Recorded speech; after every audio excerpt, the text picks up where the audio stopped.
नमस्कार, मी सुरेखाच किचनमध्ये आपलं खूप खूप मनापासून स्वागत. तर आज बनवणार आहोत आपण व्हेज मंचुरियन. सर्वप्रथम आपण कोबी बारीक करून घेऊया. अगदी हॉटेलसारखे मंचुरियन. हॉटेलमध्ये गेल्यावर आपण पहिल्यांदा स्टार्टर म्हणून मागवतो, ती रेसिपी आपल्या किचनमध्ये आपण बनवूयात आपल्या मुलांसाठी. थोडं थोडं करून कोबी आपण बारीक करून घेऊयात. सोपी पद्धत आहे. कोबी बारीक करून झालेली आहे. त्यानंतर बाउलमध्ये टाकून मी तुम्हाला किती बारीक केलेली आहे ती पण व्यवस्थित दाखवणार आहे, की लांबून तुम्हाला दिसणार नाही. तर कॅमेऱ्याच्या जवळ घेऊन मी दाखवत आहे. पाहू शकता तुम्ही. ह्या पद्धतीनेच करून घ्यायचे, एकदम बारीक पण करायचं नाही. हे इतके मंचुरियन आपण जेव्हा चावत असतो त्यावेळेला खूप छान लागते कोबी. मंचुरियनसाठी लागणारे साहित्य आपण पाहूयात. गाजर किसून घेऊयात. एक गाजर घेतलेला आहे मी. जास्त गाजराचा वापर करायचा नाही. जास्तीत जास्त जितका कोबीचा वापर तुम्ही केलात तितके मंचुरियन चांगले बनतात, म्हणून मी एकच गाजर घेतलेला आहे, त्यापेक्षा जास्त घेतलेला नाही. आता हे दोन्ही एकत्र मिक्स केलं. त्याच्यात थोडंसं मीठ घालून चांगलं त्याला मिक्स करून घ्यायचं, की जेणेकरून त्याला पाणी सुटेल. दुसरं पाण्याची वापर करण्याची अजिबात गरज पडणार नाही. मिठाने पाणी सुटत असतं. आता 10 मिनिटासाठी मी ठेवलं होतं ते. त्यात मसाले घालूयात. फ्रेश कांद्याची पात बारीक चिरून घेतलेली आहे, ती 3 चमचेच वापर केलेला आहे, जास्त केलेला नाही. 1 चमचा लाल तिखट, 1 चमचाभर आलं लसूणची पेस्ट, 3 चमचे मैदा आणि 3 चमचे कॉर्नफ्लॉवर, दोन्ही समप्रमाणातच वापरलेले आहेत मी. मिक्स करून घेऊयात. संपूर्ण व्यवस्थित मिक्स झाल्याच्या नंतर लगेच ह्याला तळायला घेऊयात, कारण जास्त वेळ जर आपण ठेवलो तर त्याला पाणी सुटण्याची शक्यता असते. पाणी वगैरे घालून मिक्स करायची गरज नाही, कारण कोबी आणि गाजर असल्यामुळं त्यातलंच पाणी आपल्याला पुरेसं होईल.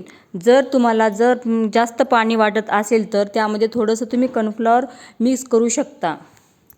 थोडासा आपण रेड कलरचा वापर केलेला आहे, कारण आपण जेव्हा हॉटेलमध्ये खायला जातो त्यावेळेस रेड दिसतात ना, त्यामुळं मस्त वाटतं, म्हणून आपल्याला हॉटेलसारखाच कलर बनवायचा आहे. हा मंचुरियनसाठी तयार झालेला आहे. जसं आपण भजी सोडतो ना त्या पद्धतीचं तयार झालेलं आहे. तेल गरम झालेलं आहे. तर अगोदर आपण थोडीशी भजी सोडून घेऊयात, कारण माझे मिस्टर साईडलाच बसलेले आहेत. त्यांना भजी आवडतात, मंचुरियन आवडत नाही. त्यासाठी मी भजी तळत आहे त्यांच्यासाठी. भजीच्या नंतर दुसरी बॅच मंचुरियनची तळून घेण्यात येईल. भजी तळून तयार झालेली आहेत. आता मंचुरियन तळूयात. फास्ट गॅसवरती नाही तळायचं, मंद आचेवरती तळायचं, म्हणजे आतमध्ये खरपूस तळल्या जातील आणि मंचुरियन खायला पण चांगले लागतील.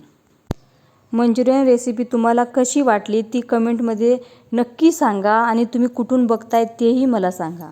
जर अजूनही व्हिडिओला लाईक केला नसेल तर लाईक करा, म्हणजे माझा नवीन येणारा व्हिडिओ सगळ्यात आधी तुमच्यापर्यंत पोहोचेल. तळून झालेलं आहे. आता मंचुरियनसाठी बारीक चिरलेला लसूण घातलेला आहे, आल्याचे काप घातलेले आहेत बारीक बारीक.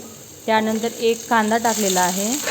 हा परतून घ्यायचा, आणि मग हिरवी फ्रेश कांद्याची पात घेतलेली आहे. ती फक्त मी 3 चमचे कांदापात वापरणार आहे, जास्त वापरणार नाही. बारीक बारीक चिरून घ्यायची. आणि मग जे सॉस घेतलेले आहेत आपण मंचुरियनसाठी, ते सॉस सगळे तुमच्या अंदाजानुसार तुम्ही टाकू शकता. मी तर अंदाजेच टाकते, कधी चमच्यानी वगैरे असं मोजून टाकत नाही. माझा अंदाज कधी चुकत नसतो. मी ह्या पद्धतीनंच टाकते, जसं तुम्ही आता बघताय. सोया सॉस सगळ्यात शेवटी घालायचा, कारण तो फार पटकन जळतो. आणि ते टाकल्याच्या नंतर लगेच मंचुरियन जे आपण तळलेले आहे ते पण टाकलेलं आहे, आणि थोडंसं पाणी घालून व्यवस्थित मिक्स करून घ्यायचं. जास्त पाण्याची गरज नाही आहे. आता आपले मंचुरियन तयार होत आलेले आहेत.